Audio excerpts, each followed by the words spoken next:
Good morning, children. Welcome to channel Knowledge Hub. Today I am teach to you sentence. तो आज हम आपको sentence पढ़ाने वाले हैं.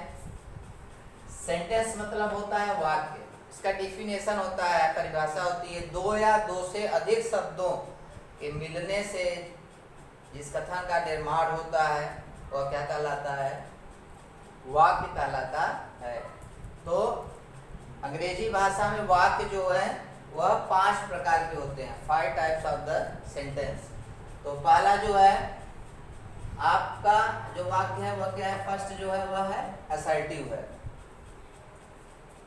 असर्टिव यानी कथन सूचक वाक्य होता है.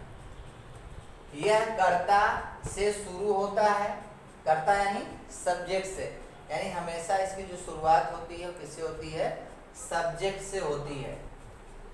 तो यह कर्ता से शुरू होता है और वाक्य के अंत में फुल स्टॉप यानी यह चिन्ह फुल स्टॉप अवश्य होता है. हमेशा आपको याद रखना है असर्टिव सेंटेंस कर्ता से शुरू होता है और उसके अंत में, वाक्य के अंत में फुल स्टॉप जरूर लगा रहता है. तो ऐसे वाक्य क्या कहलाते हैं? असर्टिव सेंटेंस कहलाते हैं. एग्जाम्पल जैसे राम. राम इसमें क्या है? कर्ता. इसे हमने आपको बताया पहले वीडियो में कि आपको कर्ता पहचानना है तो वाक्य में क्या लगा करके आपको पूछना है, क्यों लगा करके पूछना है. तो Ram is going to school. तो हु यहाँ पे हु लगाओगे तो कौन स्कूल जा रहा है? तो राम मिला. तो राम यहाँ पे क्या है? कर्ता है. तो राम यहाँ कर्ता है, यानी यह क्या है? असर्टिव सेंटेंस है. और इस वाक्य के अंत में क्या है? फुल स्टॉप लगा हुआ है. तो इसकी पहचान होती है कि यह कर्ता से शुरू होता है और अंत में क्या लगा रहता है? फुल स्टॉप लगा रहता है. तो उसे क्या कहते हैं? असर्टिव सेंटेंस कहते हैं. दूसरा है इंट्रोगेटिव सेंटेंस यानी प्रश्न सूचक वाक्य जो होते हैं. इसकी पहचान आपको कैसे मिलेगी वाक्य में? यह WH, क्योंकि WH क्वेश्चन से या किसकी क्या होती शुरुआत होती है. यह सहायक क्रिया, या तो सहायक क्रिया से इसकी शुरुआत होती है. जो मॉडल एक्सिलरी होते हैं, मॉडल वर्ब्स होते हैं, एक्सिलरी वर्ब्स होते हैं, उससे इनकी क्या होती है? शुरुआत. इसकी शुरुआत यानी इंट्रोगेटिव सेंटेंस की शुरुआत या तो WH क्वेश्चन से होती है या तो सहायक क्रिया से, हेल्पिंग वर्ब से होती है. सेंटेंस के अंत में क्वेश्चन मार्क होता है. सेंटेंस के यानी वाक्य के अंत में, सेंटेंस के अंत में क्वेश्चन मार्क जरूर होता है. शुरुआत आपको कैसे होगी? WH क्वेश्चन या आपको हेल्पिंग वर्ब से होगी और उसके अंत में, वाक्य के अंत में क्या लगा रहेगा? Question mark. क्वेश्चन मार्क यानी प्रश्न सूचक चिन्ह लगा रहता है. एग्जांपल जैसे व्हाट इज योर नेम. तो व्हाट WH क्वेश्चन है और इससे इसका अंत होने के बाद यहाँ क्या लगा है? प्रश्नवाचक चिन्ह क्वेश्चन मार्क लगा हुआ है. और यहाँ डिड जो है, did he not go there. तो डिड यहाँ क्या है? सहायक, ये हेल्पिंग वर्ब है और इसके अंत में क्या लगा हुआ है? Question mark. तो आपको आसानी से पहचानना है कि इंट्रोगेटिव सेंटेंस आपको और WH क्वेश्चन से शुरू होते हैं या तो सहायक क्रिया से शुरू होते हैं और वाक्य के अंत में क्या लगा रहता है? क्वेश्चन मार्क लगा रहता है. तो ऐसे वाक्य क्या कहलाते हैं? इंट्रोगेटिव सेंटेंस कहलाते हैं. तीसरा है इम्परेटिव सेंटेंस.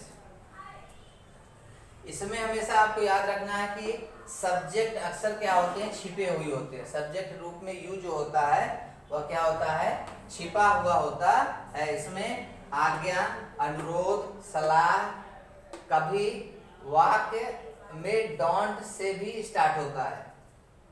इसमें यू छिपा हुआ होता है, आज्ञा, अनुरोध और सलाह दिखाई देता है वाक्य में. या तो कभी कभी वाक्य की शुरुआत किससे होती है? डोंट से होती है. एग्जाम्पल के लिए हमने आपको बताया जैसे सिंग ए सॉन्ग. अब यहाँ देखिए कर्ता नहीं है लेकिन यू हमेशा छिपा रहता है, यानी यू सिंग ए सॉन्ग, तुम गीत गाते हो. Please help me. अब यहाँ पे भी करता नहीं है, कृपया मेरी सहायता करो, लेकिन कौन? तुम. You help, you please help me, यानी यहाँ पे यू हमेशा छिपा रहता है इंपरेटिव सेंटेंस में. और मैंने क्या बताया, कभी कभी क्या होता है इसकी शुरुआत किससे होती है? डोंट से होती है. जैसे यहाँ पे दिया गया एग्जाम्पल डोंट गो देयर, वहां मत जाओ.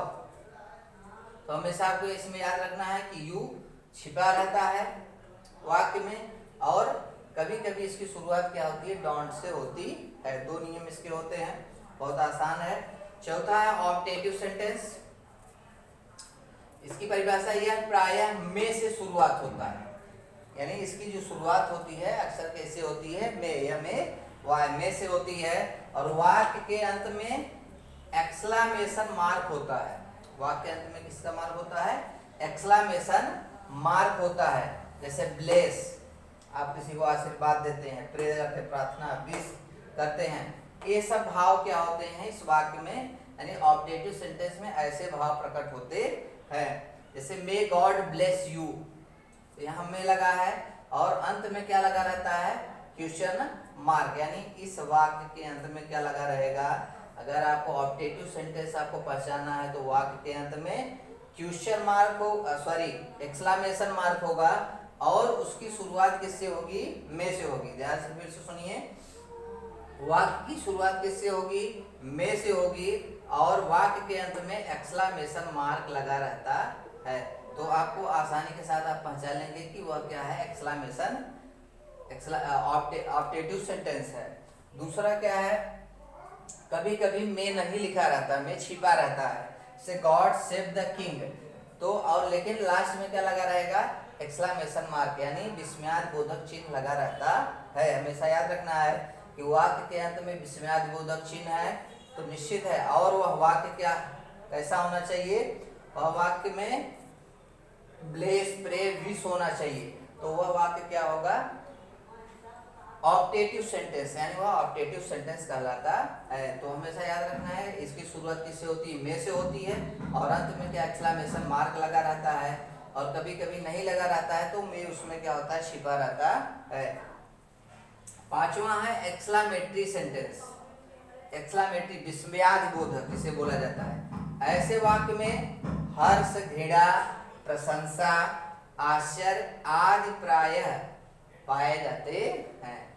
हर्ष यानी खुशी, घृणा, प्रशंसा, ये सब चीजें ऐसे वाक्य में होते हैं। जैसे इनकी शुरुआत हाउ से होती है, सच से होती है, ओ, एलॉस, ऐसे होते हैं। और दूसरा क्या होता है इसकी पहचान, ऐसे उद्गारवाचक शब्द के बाद क्या होते हैं, ऐसे शब्द के बाद, यानी ऐसे एक्सक्लेमेटरी शब्द के बाद क्या लगा रहता है, एक्सक्लेमेशन मार्क लगा होता है। तो आप आसानी से पहचान सकते हैं, वाक्य में घृणा सूचक शब्द आए, अगर ऐसे शब्द आते हैं और उसके वाक्य के अंत में नहीं बल्कि उस शब्द के बाद ही क्या लगा रहता है, एक्सक्लेमेशन मार्क का चिन्ह लगा रहता है। तो आपको आसानी से एक्सक्लेमेटरी सेंटेंस आप पहचान सकते हैं कि वाक्य की शुरुआत जो होगी वह किससे होगी, घृणा सूचक शब्द या हर्ष सूचक या प्रशंसा सूचक शब्द से होगी।